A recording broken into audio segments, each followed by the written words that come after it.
episode 21.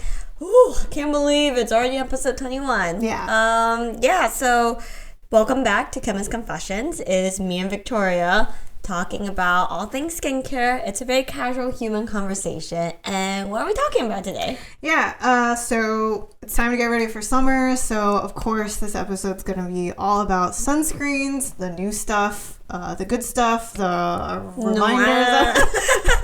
reminders of PSAs. How to use it. Yep. So, anyways, other than that, let's kick off first with some brand news. Yeah, this episode will be coming out end of April, maybe first week of May. By that time, you guys are probably tired of us saying this. The book has been out for a month. So get your copy of Skincare Decoded on Amazon. The Kindle edition's available as well. It's also you can also find it at Barnes & Noble, Target.com, books.org, bookshop.org. My bad. Unfurling the list. Here's the list. But we should say that we have something planned in the works. Yes. Right now, it's like pretty early, but it looks like we are trying to do a book launch event. Obviously, with COVID, we're not ones to do some sort of book signing or anything like that. But we definitely wanted to do some kind of fun get together via Zoom where people can just come together, ask questions, talk about the book, just get your burning skincare questions answered. So look for more information on that. I think it'll be fun. With COVID and everything, it'll be nice to talk to other people. Yeah, we have even seen people who asked us to do a clubhouse around the book. So, we're trying to pull all that together for May, which will be happening soon by the time the episode's out. So look forward to all the announcements coming soon. Otherwise, we do have a launch in the works. By so this close. Time, we should be able to at least give you a few tidbits on what we've been working on. I think it's perfect time for summer. That's all I can say. Or else Gloria's going to kill me. I don't know. This has been in the works for a really long time. And we're very excited, nervous excited. And hopefully it's all good news from there. Yeah. Well, that's a very vague brand update, Victoria. So mysterious. All right. Well, I do have another icebreaker for us. Okay, Gloria. Mm-hmm. What is the thing that you would say is kind of like you're wanting to get into regarding hair? We obviously with COVID, we haven't really gotten any haircuts. I'm sure you noticed in those watching on YouTube, you've just watched our hair just become longer and longer, just look like wild manes. But any thoughts, plans?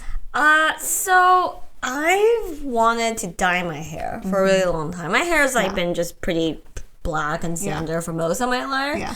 And the longer COVID goes on, the crazier my picture gets in my head. I'm like, it goes from maybe a muted cold brown. And then I was like, how about a lighter shade of brown? And then now I'm on how about a purple tinge brown? And then I started my nieces are really into dyeing their own hair. And recently I'm like, awesome. Oh my God, Tally, what a gorgeous shade of teal you got there. They do the drugstore ones, right? Where they just kind of color and brush. They bleach their own hair too. Yeah, they're really handy, but I'm a little skittish about that. You want to do it yourself? No, I think I will probably try to go to a salon soon. It's starting to reopen, so hopefully in an episode or two I might come back with rainbow hair. Yes, love it. I've been thinking about this just because I've definitely done the whole YouTube how to trim my own hair, thin it out. My hair gets very heavy and feels very flat. Just doesn't feel nice, especially during summer. So I thought about chopping all of it off. And what do you want Insta life? Yeah, our friend was just telling us about all the TikTok videos teaching you how to cleverly cut your hair. One was tying the hair around the chin and then doing a big snip. But anyways, Last time I decided to perm my hair was right before COVID. I was like, I need a change to my life. So I went and I permed my hair and I was like, awesome. And then no one saw my change because I just sat at home and watched my waves grow out to, this. Yeah. All right. So icebreaker finished. So now it's time to do a little bit of news. Yes. So, what's in the news, Gloria? We are recording this as of on April Fool's actually. And by the time you guys are listening to this episode, this video will have been out for a long time. The infamous Gwyneth Paltrow my skin routine video on Vogue. So I think honestly, I watched the whole thing. I personally wasn't as annoyed at it as everyone seems to be. There's a lot of people angry at her because at the end of the day, she's on brand, right? This is what she's about. This is what she does. I will say the main thing that I want to point out here, if you've seen it and you haven't heard other people's reaction, is her sunscreen application habits are atrocious, and please do not spot treat your face with sunscreen. Yeah, I think. I totally agree. I think Gwyneth Paltrow, especially in the whole beauty science community, has been on everyone's hate list. She's the she-devil. Yeah, but personally for me, I think she, in the end, she kind of talks about how she sees skincare for her and how it's about doing a ritual that makes you feel happy, and that all of that does come into play into a good skincare routine. So again, like you said, on brand. I think while yes, a lot of stuff she does is a little eye-rolly, I just honestly, she does capture that other part of skincare where it's something you should enjoy, right, and something that you like to do. Agreed. The spot treating of sunscreen, obviously not ideal. I also noticed that she puts on her sunscreen before her moisturizer, which I thought was I don't really like that personally for me. And the way she does it is one after the other, and you really want to make sure your sunscreen application is applied properly and allowed plenty of time to absorb. As a quick reminder, sunscreen should typically be the last step of your routine. Yeah. The whole point of a sunscreen is to have a thick, even film over your face. So apply generously, none of this lightly touch on certain zones kind of thing. And yeah, other than that, I wasn't super upset with her. Yeah, and the other thing that I think is just we knew about Goop and her was that everything she called out was that it's toxic, it's not toxic, clean, things like that. So we do want to remind you that actually there's a lot of skincare that is under fire, but there hasn't been any data to really validate any of these claims of fear. So so anyways, just another drop in the bucket for skincare marketing. So that's that. And actually, before we go on to the next news, I totally forgot. What are we drinking today, Victoria? Oh my god, we missed our ritual. So, yes, today we are drinking Costco sake. Is this from I don't know where this is from. So this is a gift. This is sake. Sake out of a bag in a because bag. we're just that classy.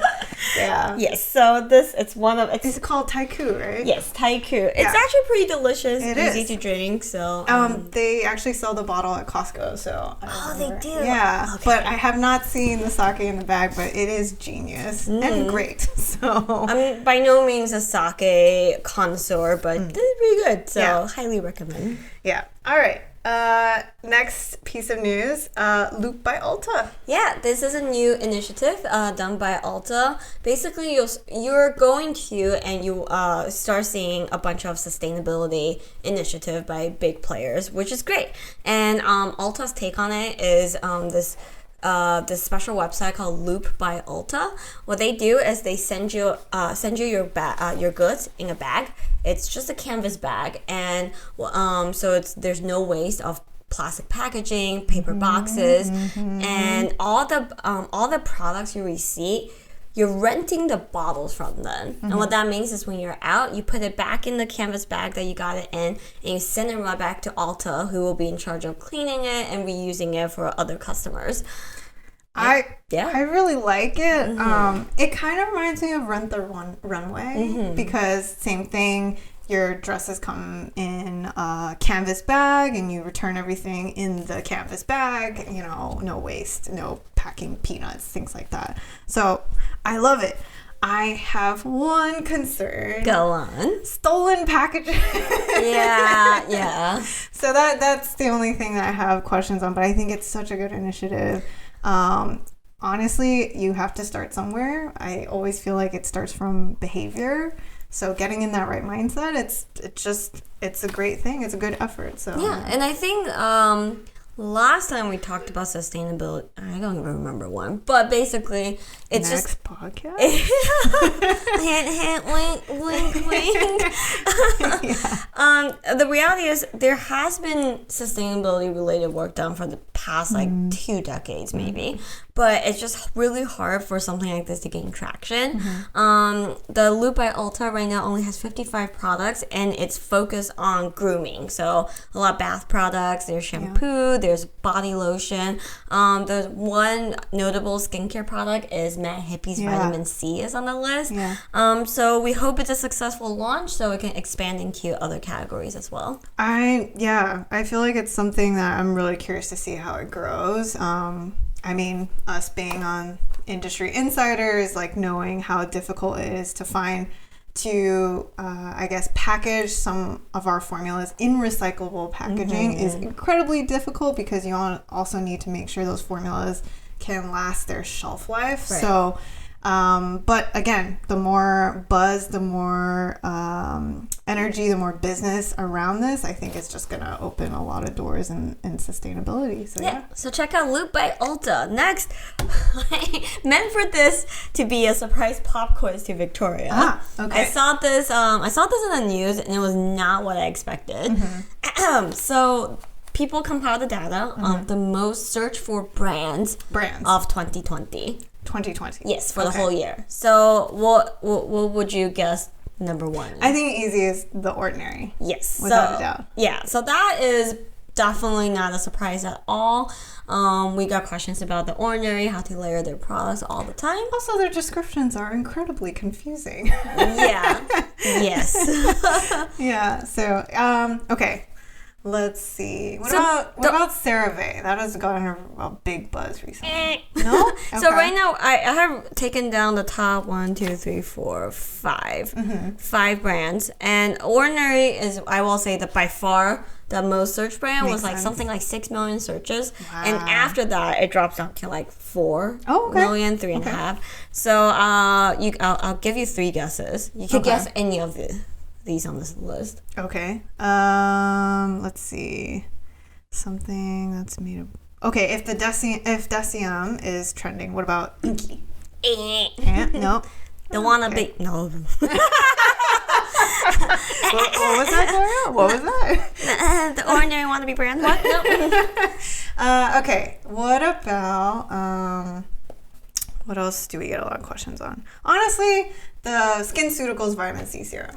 Yes. Okay. So SkinCeutical clocks in number 5. Yeah. And that was actually one of my surprises because I think most people always think clinical brands are not super mainstream. Yeah. Obviously, the two of us and our community is much more well-versed in clinical and science-based skincare.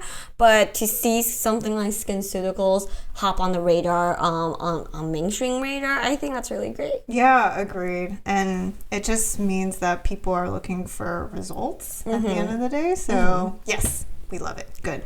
Awesome. Okay. What about something more like drugstore brand? What's been big lately? How about, I'd say Neutrogena? Nope. No. Okay. All right. Are there any drugstore brands on there? Yes. Okay. So this is where it gets really funny. I'm just gonna announce it. So number 2 is DHC. Number 2? Yeah. I had no idea. So DHC... The cleansing oil. Yes. Is well known for their cleansing oil. Wow. They obviously have a full line of products, but they're most well known for the cleansing oil. I had no idea. That is very shocking. And that's only because they're carrying a couple products that people are buying Wow. Yeah. Wow. So it's fascinating. Is this catered to the U.S. or just U.S.? U.S. Wow. Yeah. Wow. I should probably double check their methodology in this article, but I was very surprised.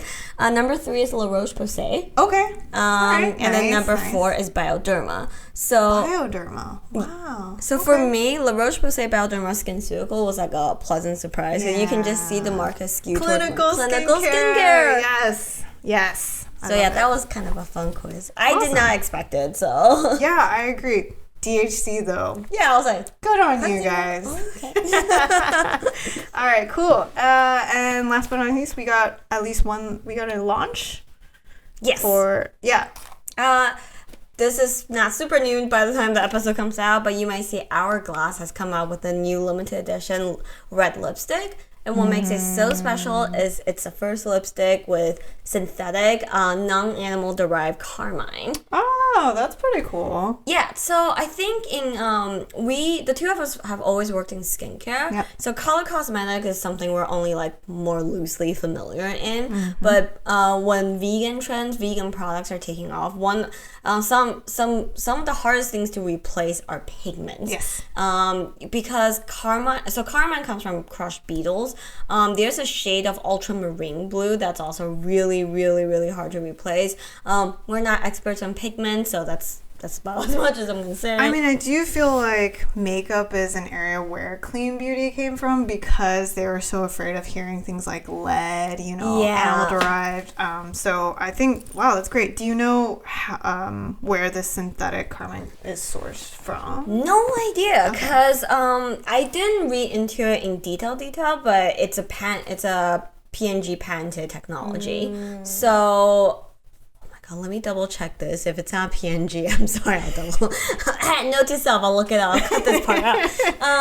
So it's a patented technology. Cool. Hourglass, I'm guessing it's very expensive if Hourglass is the first brand they chose to launch this in. I do like their lip products though. I do, yeah. I actually really like their Confessions lipstick. I don't own one because during the pandemic, I'm like, where am I going?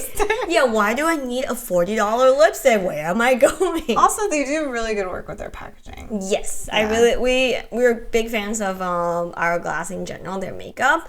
So this is really, really cool.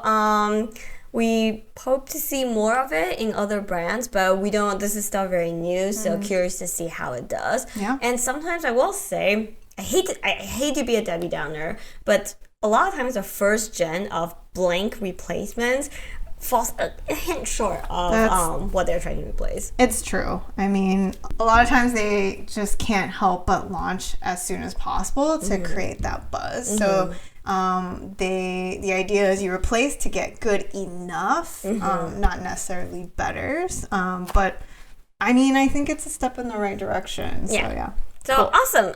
But speaking of Hourglass, they actually also are coming out with a skincare line.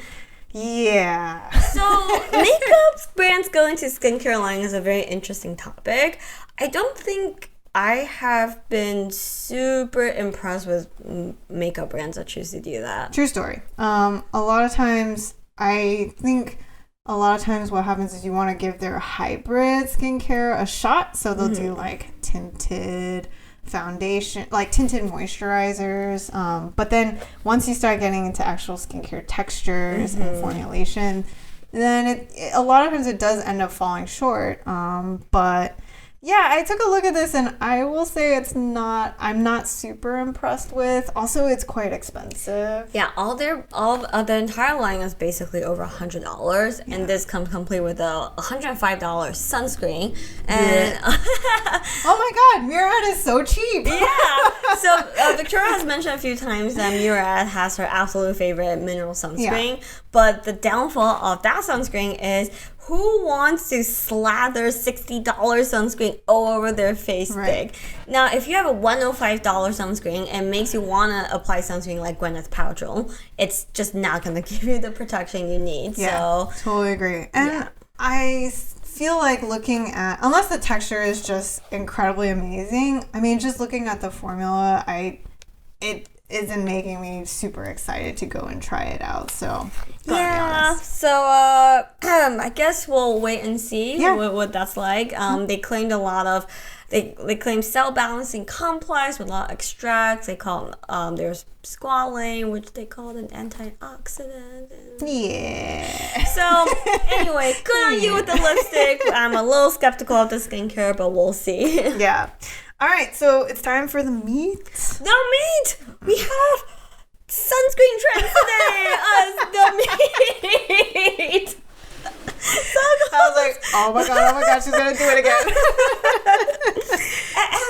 So today is all about sunscreen. I kind of want just to keep it fun and casual. Yeah. Victoria and I will go over a few like sunscreen tips that we usually talk about, and we'll talk about what we're seeing on the launch calendar too. For sure. So quick refresher. Yep. So sunscreen has two main types of filters you hear about. Organic sunscreen are also called chemical sunscreen filters.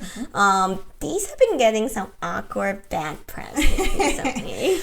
But still a very substantial category, which usually has the nicer textures and allows you to get, honestly, a much higher SPF without like a huge trade-off in like white cast, the icky greasiness and whatnot. So yeah. And then the other category is physical or I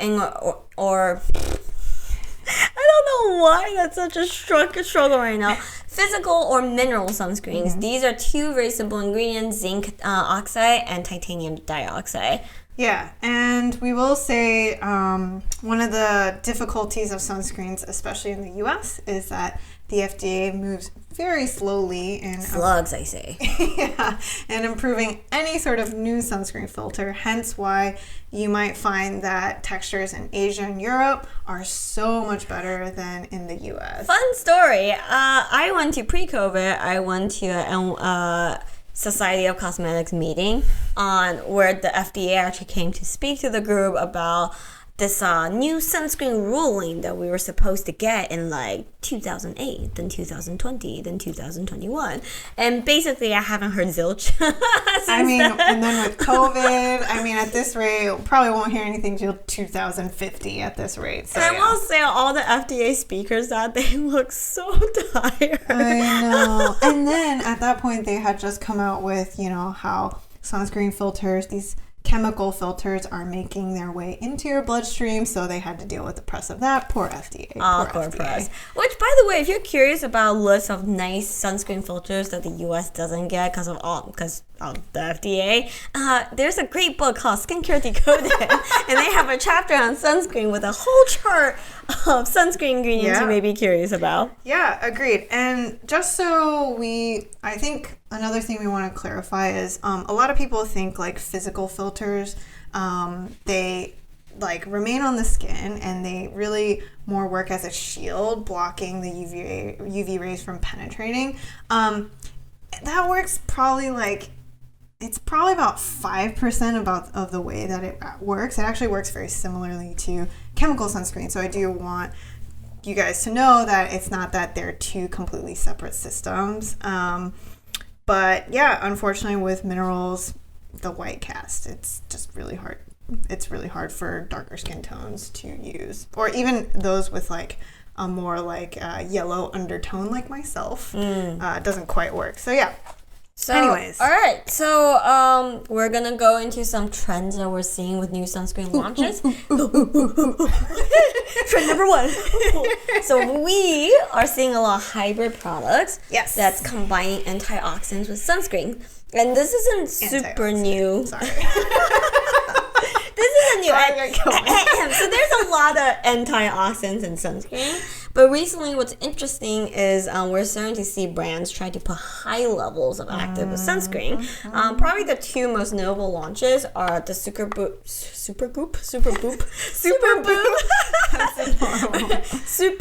Daily Dose Vitamin C sunscreen, and also the Strivectin SPF 30. This one they position as a moisturizer. So both of these claim vitamin C SPF. You could go back to an episode on vitamin C derivative. So a few things about this category.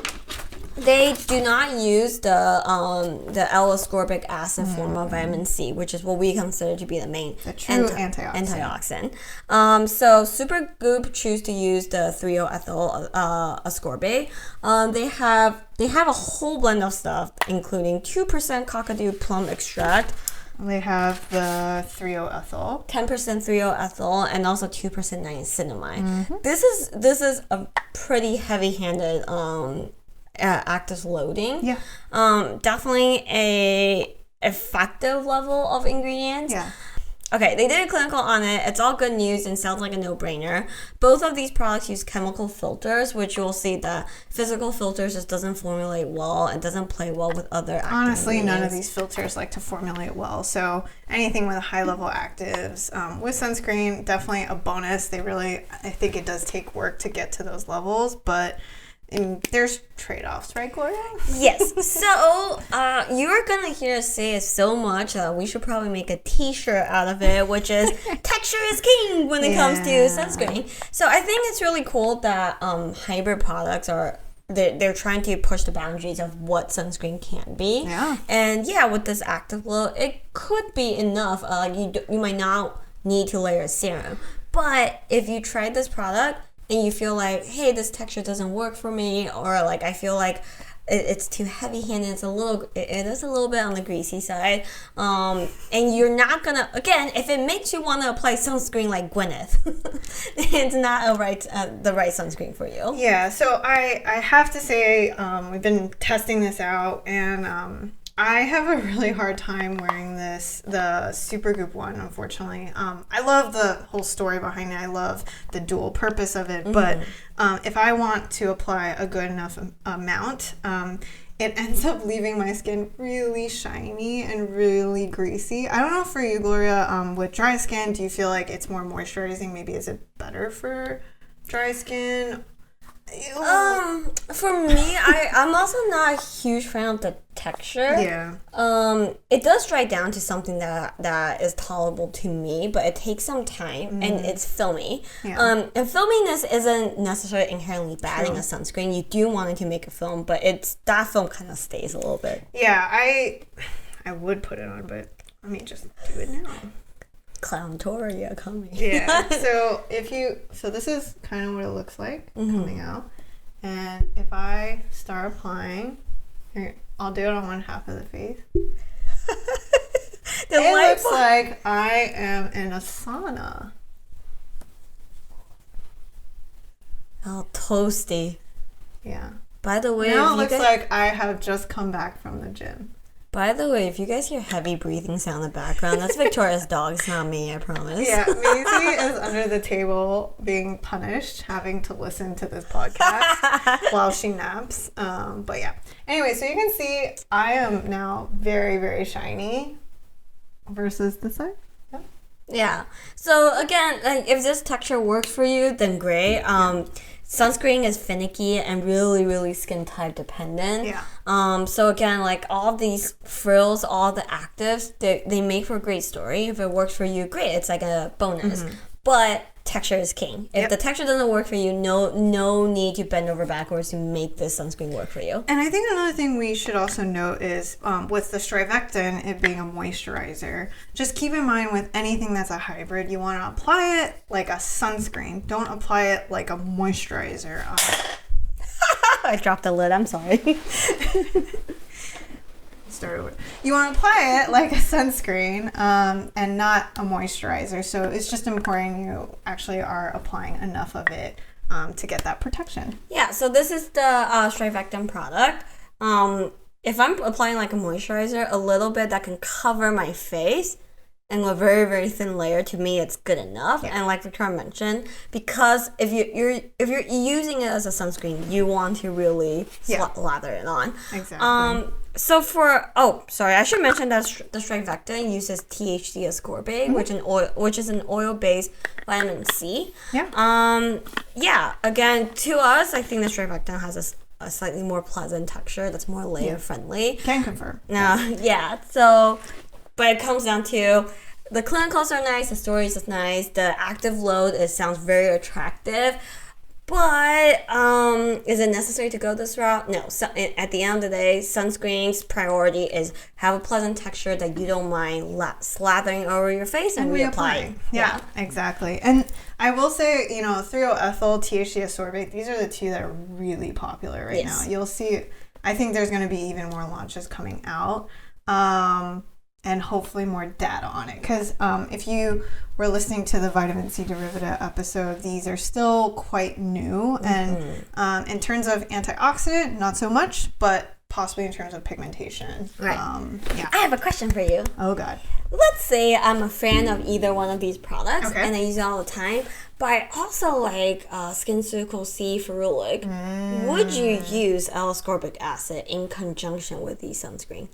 I would. Yeah, for sure. I would want, because again, I don't see these actives through ethyl THD as antioxidants. So if your skin can handle that, I would by all means please do. I think that's a great combo. Yeah, definitely patch test. Make sure your skin can take it. Like Victoria mentioned, these other vitamin C derivatives are just not as proven in terms of long-term antioxidant benefits. They have antioxidant data just mostly in petri dishes, but on skin, L-ascorbic acid is still the gold standard. So yeah, that's about it. Oh, side note. Other than these two are the main clinical antioxidant and sunscreen combination products we've seen. But we also see brands like Neutrogena, who's launched a new product called the Invisible Daily Defense. And they came out with a mist that claims antioxidant. And is it the same, similar to those spray sunscreens? Yes. Well, no, actually the nozzle looks like just like a face mist. Actual face mist. And the antioxidant is an extract and tocopheroacetate. A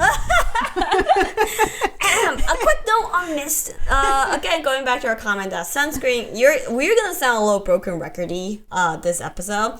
Sunscreen should be something that you want to apply a lot of. You want to apply to create a thick, even film. I personally really like mist for like body when you go to the beach and stuff. Especially when you sweat. Yes. But the problem is mist is another format that people tend to under-apply. Yeah. And just so you know, when they're actually testing these mists, you obviously need to measure a certain amount. And so what they do is they actually have them spray it on their hands and then apply, which is very different than the actual realistic way that people are applying it, which is just spritz all over. So if you do end up using the spray mist, which we totally understand, just make sure to give it a good rub in after and that you're misting enough. Pro tip, if you're dry skin, a lot of these mists tend to have alcohol in it. Just be on the lookout. If you feel a little dry after using it, it's probably not right for you. Yeah. All right, next. So I'm sure as the skincare market becomes more and more woke, there's more and more trends. Yes. So one of them obviously is continuing the whole mineral train, which personally for me, I don't mind. I feel like mineral is kind of this category where sometimes brands are like, I don't got the money to R&D it. Fair enough. Also, people who like minerals are willing to sacrifice on texture, white cast, things like that. So I can just come out with another zinc oxide, titanium dioxide formula, whatever. So I'm glad that there's like more of a buzz around mineral, to be honest. Yeah, I mean, this is the type of formula to create a really good mineral formula. It's very R&D heavy. I think before it catches on, I don't think a lot of brands are willing to invest in developing a mineral sunscreen. Yeah. And now, like, a big launch trend is really around mineral sunscreen. And very specifically zinc. I think even titanium dioxide. Titanium dioxide, you're a little bit... I feel like the white cast from titanium is even worse than zinc. It is. So that's why a lot of new products is zinc only or zinc heavy instead of titanium heavy. For sure. But we see even mainstream brands coming out with their zinc and or zinc titanium blends such as Olay. What's interesting about Olay Regenerous new mineral sunscreen is that they have an SPF 15 option. Oh, okay. So dialing back down the SPF. I mean, with COVID too, I feel like, having a lower SPF and you're worried about, sitting next to a very sunny window, not a bad idea. Yeah, exactly. And also, that's a tip we usually give. And if you go to Skincare Decoded, Chapter 3, on skincare, on sunscreen, you'll see that SPF 15 is not half as effective as SPF 30. That's not what that value means. It can still be a good daily kind of sun protection to go for, especially with something like mineral sunscreen. Again, texture is king. So if that SPF 15 with a much lower mineral load, you're like, this feels good for my skin, this works, I love it, I will reapply it, and it might not be a bad option at all. Yeah, totally agree. LRP, which we like, they actually offer a variety of sunscreens. We usually end up pointing people to LRP first because first of all, it's a drugstore brand. It's not the cheapest, but it's not the most expensive sunscreen to try out and test. And also, so they are going to add another sunscreen to theirs, right? Yeah. So the Anthelia lines, which has a famous like the shape with the like a shape with the bead. Yeah. I like their. Is that how your sunscreen? It's my thing. All right. Yeah. So the Anthelia line, I'm a big fan of their chemical formula. Yeah. The mineral formula is tolerable to me. I'm not the biggest fan of mineral sunscreen in general. Surprisingly dry. Which is why I'm lukewarm about it. Yeah, like you put it on, you're like, wow, I'm more dry than having powder. Yeah, no, I mean, it's great for, hot weather and oily skin types, but totally can see how this doesn't work. Anyways. Yeah, so the Anthelia lines have added a new moisture hybrid, which I guess is a secondary trend right now. Even more claims around moisturizing and SPF hybrid.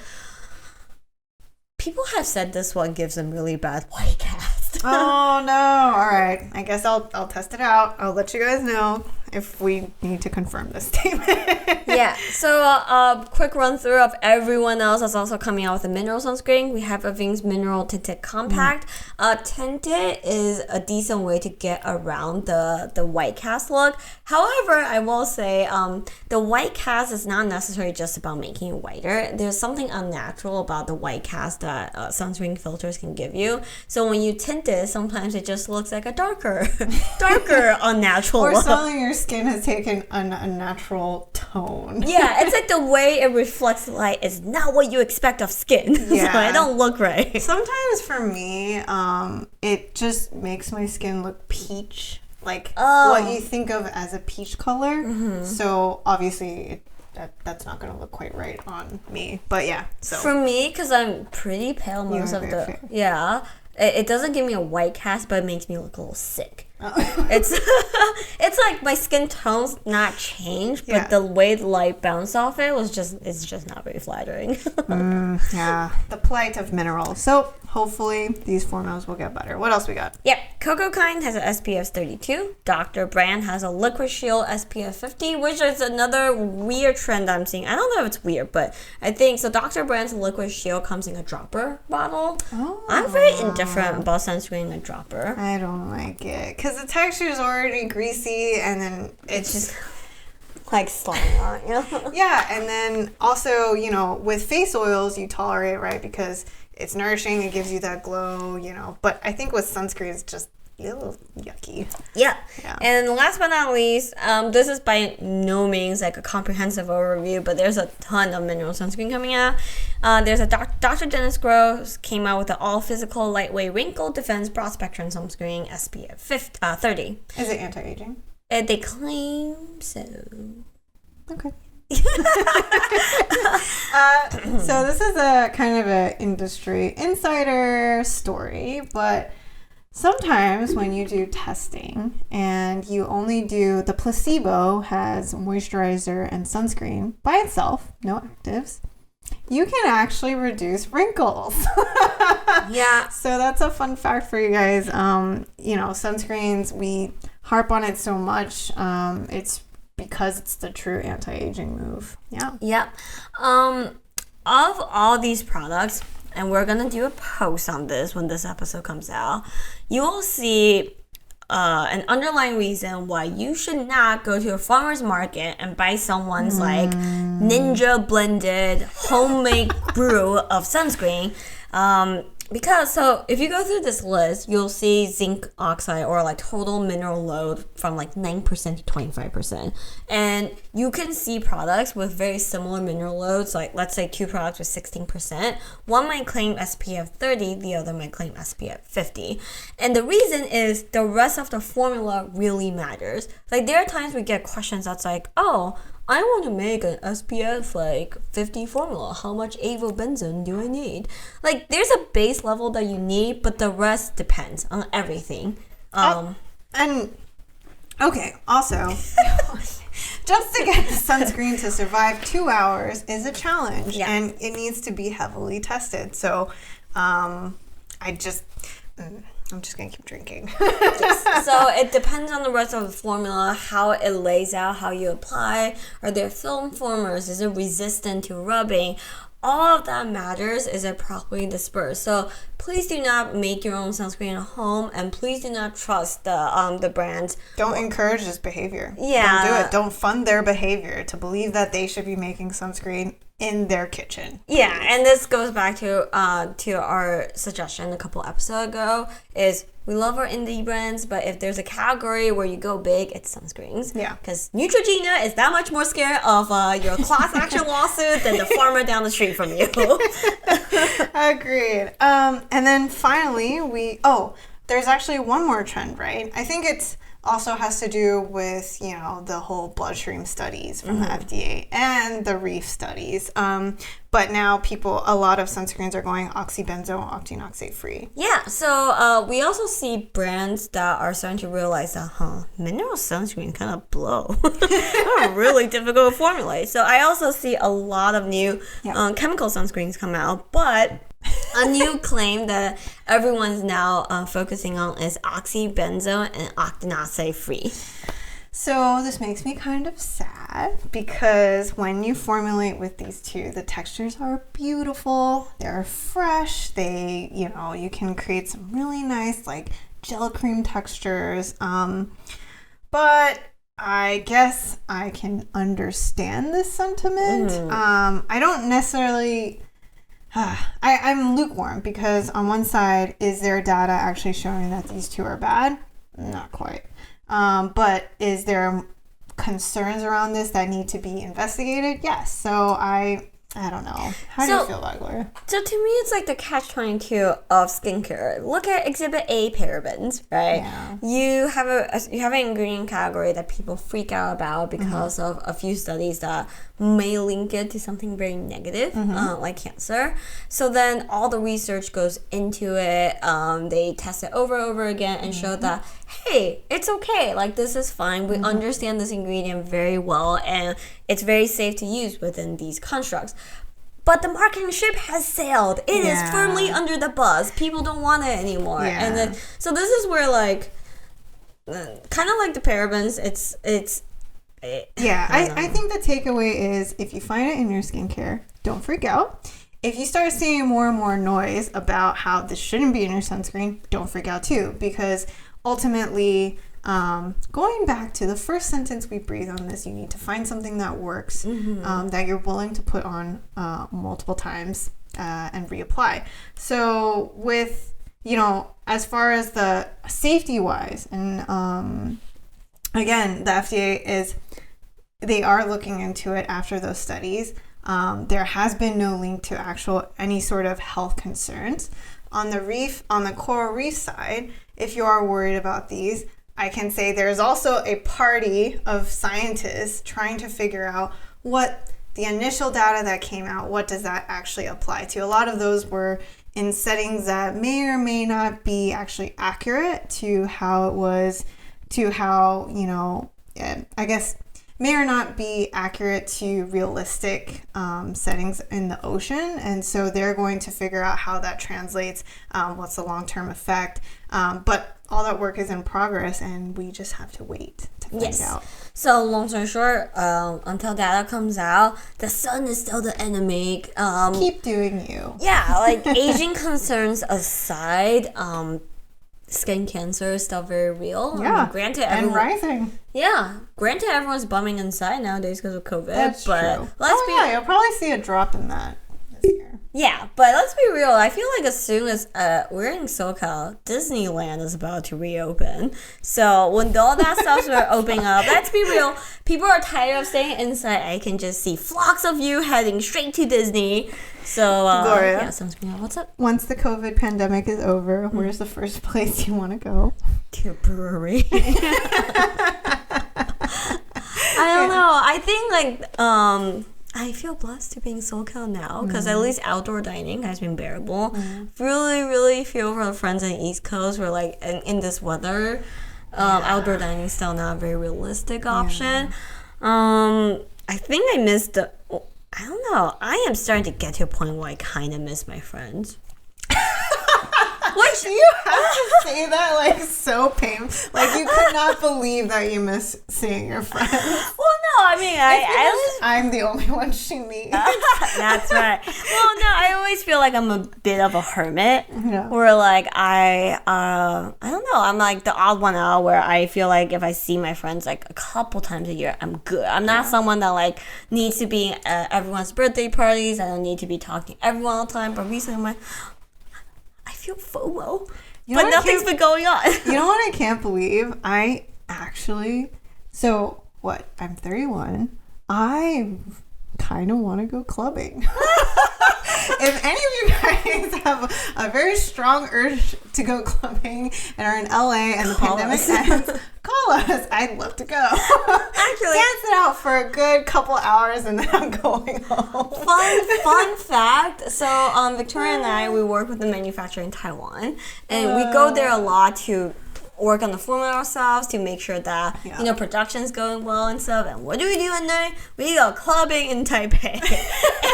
But the last time we went clubbing in flip-flops because it was so hot and it's been a long day at work and we were in our early 30s, so we're not there to, I don't know, like you stop caring. We're not picking up guys, dude. Yeah.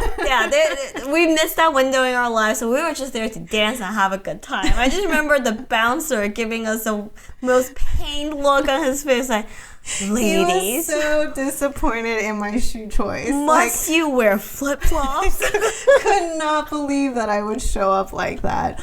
But yeah, one of the best nights, I gotta say. When your feet don't hurt and you can go dance, great. Yo, I was like corral. I was like, ladies, let's dance, have a good time. And I was like corralling like the 25-year-olds in like stilettos. Like, it's so fun. Can you believe that, like, back in the day, that's what we would do? We would wear these stilts. Yes. Where you couldn't really move around. And then you buy these drinks in these pans. Like, I just sometimes think about clubbing and it's, like, such an absurd situation for a girl. Animalistic situation. Yeah, because you gotta wear these like, little dresses. Looking good, but you can't really move around. You can't breathe. 3 orders only. Yeah, you gotta walk around on stilts, and then you gotta like juggle this like cocktail that you're trying to drink. It's just, I'm funny. I just like, in a way, I like can't believe I used to like care so much. I'll put on my 4.5-inch heels out, and but nowadays I feel like it's starting to get more lax. Like tennis shoes in the club, what can do now? I got snake print tennis shoes ready to She's ready, guys. All right. Anyway, we've gone off tangent. Next trend that seems to be catching on. So next trend is supplements. All things supplement has been pretty high up on the wellness space and skincare trend. So when you take this pill, your skin just goes ching to the sun. your stratum cornea is like ting ting ting ting. That's not what's happening. Sort of. Okay. Well, so the biggest brand out there that touts that their supplement can help protect your skin against the sun is Heliocare.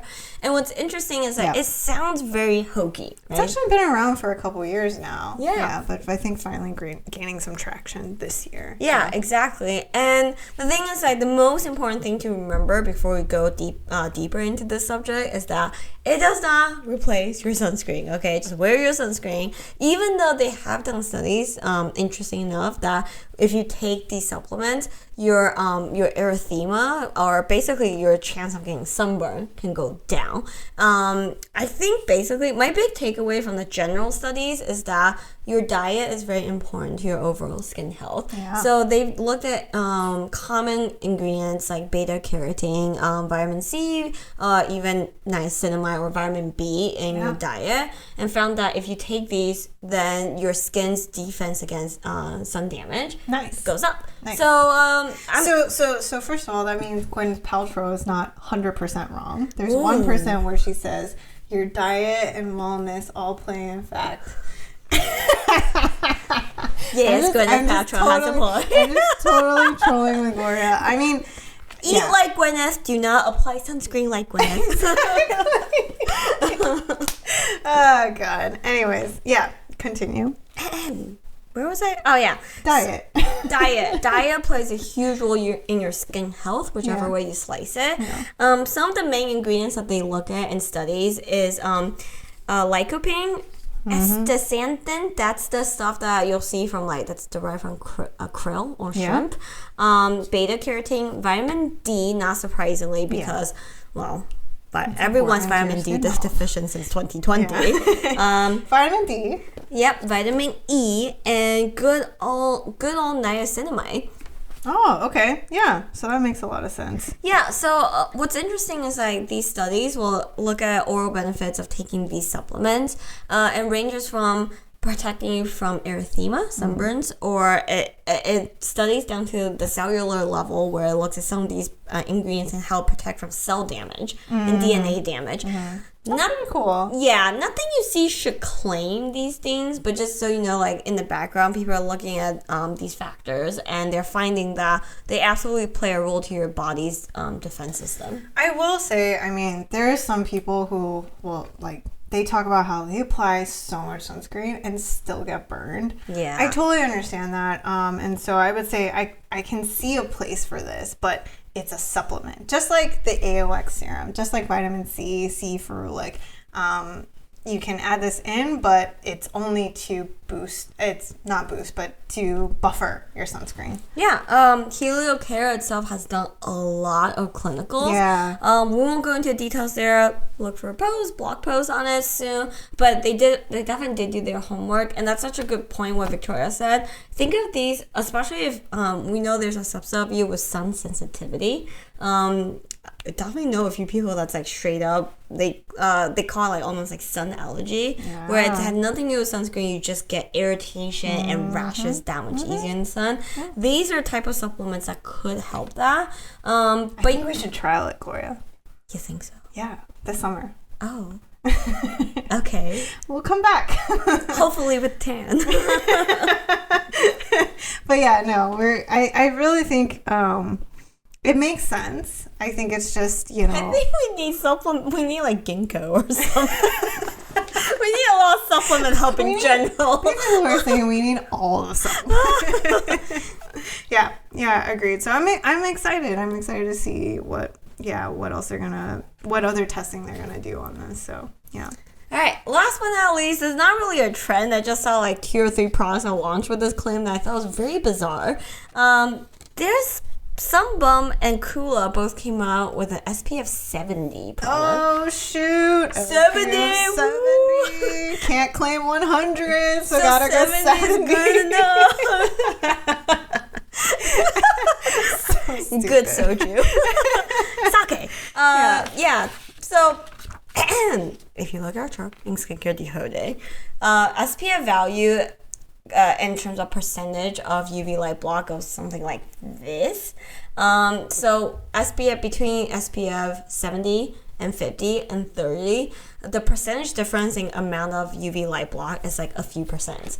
So that's why the claim SPF 100 has been shunned, because it's very misleading. People think that when you do SPF 100, it means you're blocking 100% of the UV, and that is not how that works at all. You will never be able to block all of the UV rays. Right. That's just how it is. So 70s is just, SPF 70 is just one of those claims that well, that's cool, bro, but I don't know what that really means. Yeah, I think it's just, it's for people who, again, they understand the gravity of sun damage and just want as strong as possible. But we always say SPF 50 is really your sweet spot. Yeah.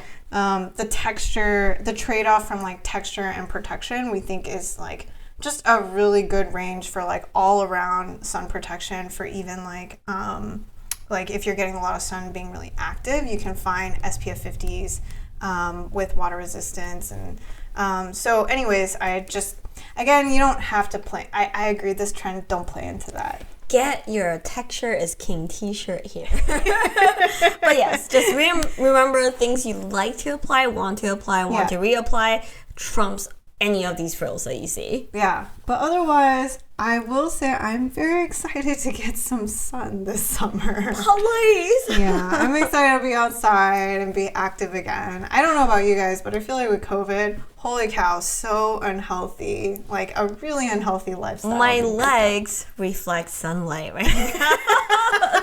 They're about the shade of Victoria shirt right now. Yeah, I mean, and also we're in LA, so yeah. Embarrassing. I know. All right, so that's it for the meat. That's the meat. The meats. So it's time to break it up, break it up, break it up.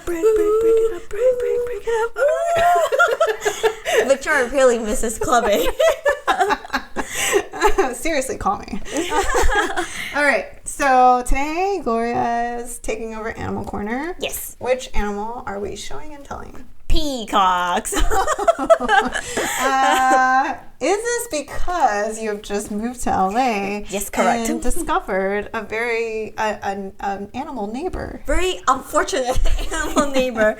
So, for those of you who's never lived in SoCal before, peacocks roam the street here, and I had no idea. Yeah, the first time I saw them, I was like, in hordes. Yeah, and they look mean. They are vicious.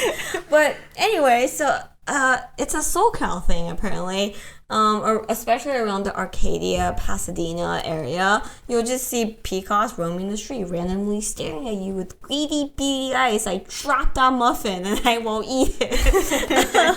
So I figured today we talk about peacocks. Is it particularly the LA peacocks, like why we have peacocks? Yes, okay. Exactly. Because I thought it was fascinating because the first time I saw a couple there, I came back, I was like, oh my god, Victoria saw a peacock. And she's like, yeah, it happens. I was like, well, wait, why are we not surprised by it? Why are we chill about peacock in the middle of the street? I had no idea it's a thing. And I'm serious, like just the other day, I went to get a sub and there was a peacock crossing the highway. And those things get big. Yeah. So funnily, if you guys don't know, this is because there was the rumor and the story goes in the 1800s, there's this businessman that owns a big chunk of land in the Baldwin Park area, which is, and he has a lot of influence through to present day Pasadena, Arcadia area in particular. Mm-hmm. They blame him, this guy called Lucky Baldwin, where Baldwin Park is named after. Oh, I did not know this. But Gloria is learning more about LA than me. Yes, I'm trying to be a good expert Very good, here. very good. But rumors that his daughter actually brought over the peacocks as pets in the beginning. Aww. And the peacocks are like, oh, the area's so nice. It looks so good. The fruits are ripe. Awesome. And they just multiply. Oh. So nowadays, they just roam the streets of Southern California. Their plumes, their feathers can get up to 6 feet long. Yeah. The really pretty ones you see are usually male. Mm-hmm. And I shit you not, I've seen a tree where this really beautiful, like really stately looking male That's Maisie telling us that we need to wrap this podcast I got you, Maisie. Anyway, this really stately peacock with his 6 feet plume looks like an old timer. Just with bitches all around him. There's literally like 8 other female peacocks just like, ooh. That's the LA peacocks. They are treat them like you treat bears, as in keep food tightly locked away. Don't go near them. I know you want to take a picture of them because you feel like it's not normal. You're right, it's not normal, but in LA it's normal, and no one wants to talk to them. And no one wants to go near them. Yeah, no. So I read up on it because peacocks aren't native to LA. They are native to India. The more common kinds here anyway are from India. But so the natural predator here are the coyotes. But I have seen peacocks chase coyotes down the street. So these are not super friendly birds, and they are very loud. So come for the spectacle and leave a friendly bushel of blueberries behind us offering.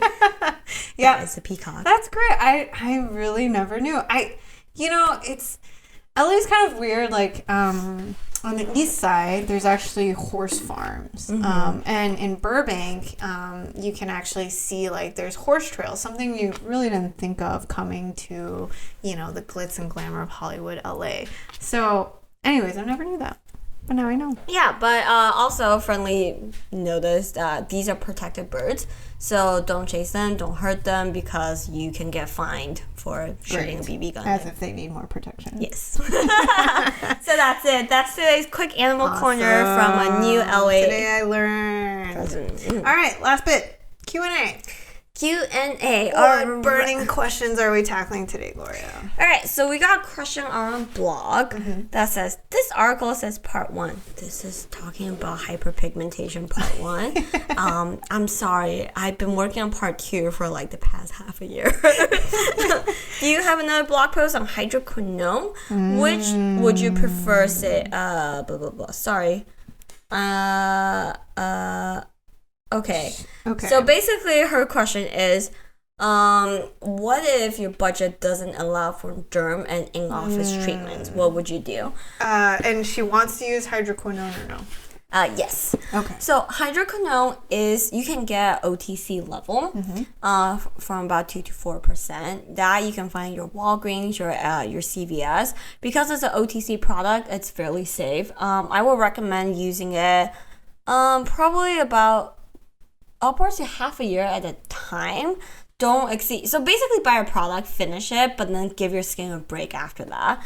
Also monitor your progress, and I would say if you are trying to start hydroquinone, I would not start it now. As we're going into summer, I just feel just because pigmentation is so stubborn, trying to go into that now, you probably are not going to get to see the results that you want. A better time to really tackle it is after summer. So talking about fall going into winter. I think that's a perfect window. But yeah, I would say luckily there are drugstores that do provide hydroquinone. There's also alternatives, right, Gloria? Yeah, so if you're looking to, well, first of all, as our episode has said, before you get into the fancy treatments, sunscreen. Yeah. Sunscreen like crazy. And if you don't sunscreen, then why tackle pigmentation? Yes. Come on, guys. So definitely do sunscreen first.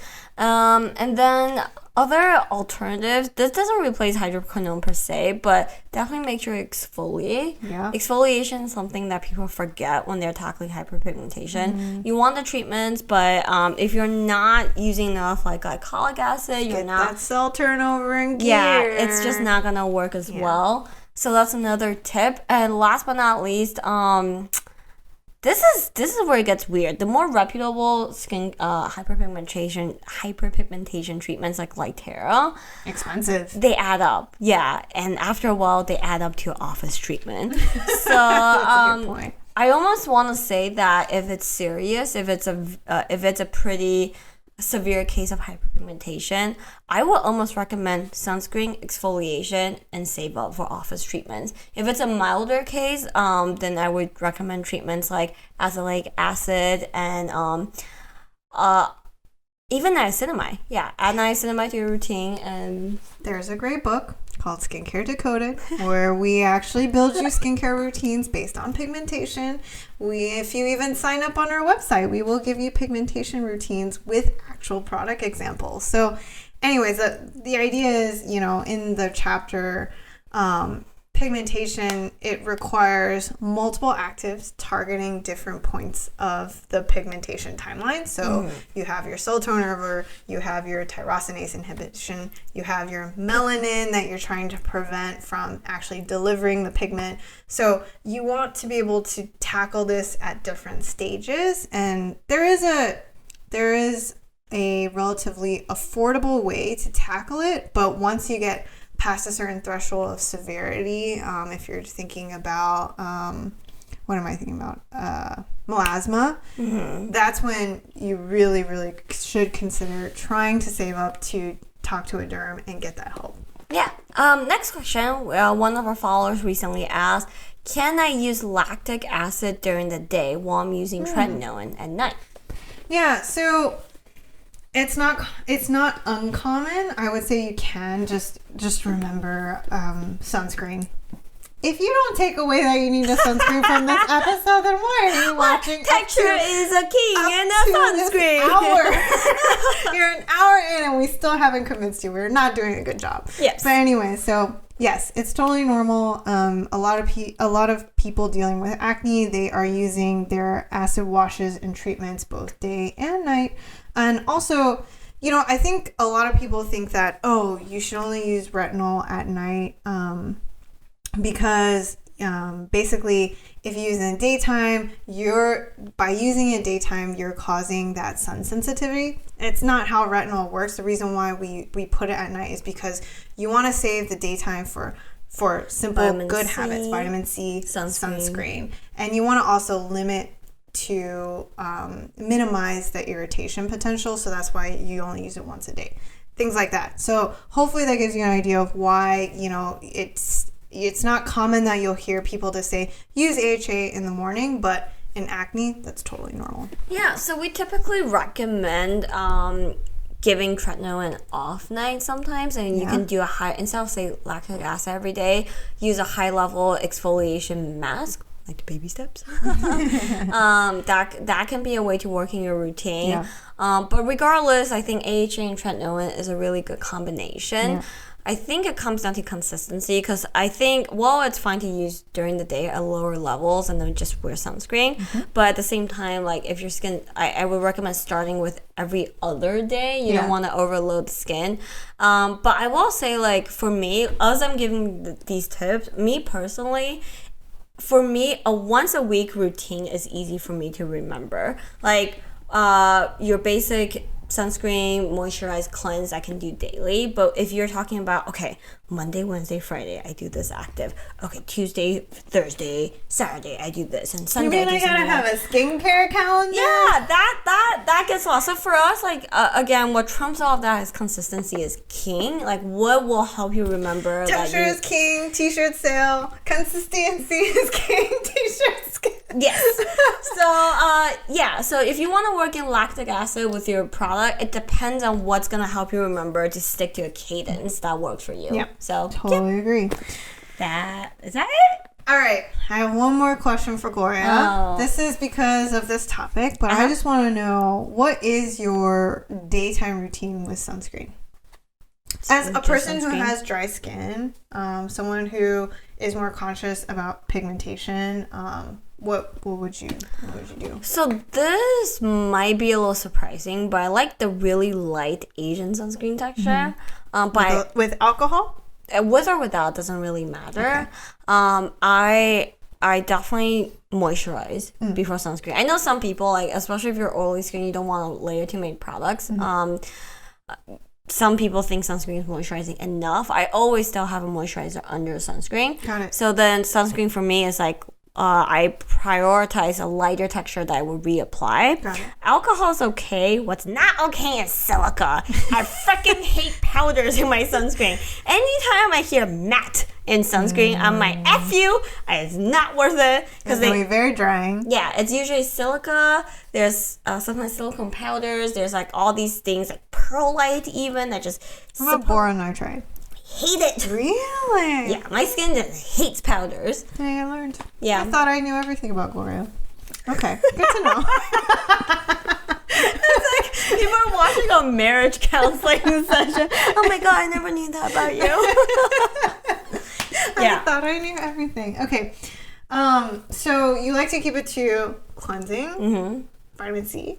Vitamin C, always vitamin C. Moisturize. And then sunscreen. Yes. And I will say vitamin C depends on, because I've been working with retinol lately. Yeah. When I try to experiment with frequency, so 2 a week is still my golden spot.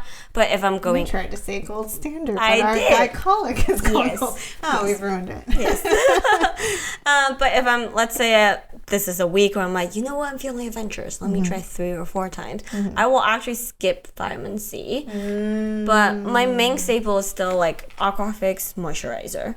And moisturizer sometimes I experiment with. So I have to say, and I know we're going over this question, we went way longer, but I think the reason why a lot of people struggle with ascorbic acid is because they don't realize that when they are doing heavy AHAs or retinol, that plays into a big factor as to why vitamin C, they're not happy with their vitamin C anymore, because you're at a low pH. It's very strong. Yeah. For me, a lot of times I do have to dial down if I'm on heavy retinol. So yeah, I just think that's the one thing that I realized a lot of people forget. Yeah, I really want to add on to that. Retinol definitely, if you're new to it, it can change your skin's tolerance. Because I never consider myself as someone that has sensitive skin. But when I started experimenting with retinol, trying a lot of different retinol-based products, there are products I thought was really vanilla before, and I put on my devils are purging out my pores. Yeah, exactly. So yeah, okay, great, good to know. All right, so I think that's it. That's it. That's a big sunscreen wrap up. We're definitely gonna have a lot of sunscreen content coming out around this time point. But anyways, hopefully that gives you an idea of, the launches to come, how to approach sunscreen during the summer. And, if you have any questions, as always, you can email us. What are we talking about next time, Victoria? We're talking about sustainability, right? We might lie again, but maybe. Yeah, I feel like with sunscreen, there's so much more we could talk about. But I think, I think sustainability has been a big topic on everyone's mind for 2021, so hopefully that will be the case. You'll find out. All right, cool. Till next time. Yeah, thanks guys. Bye.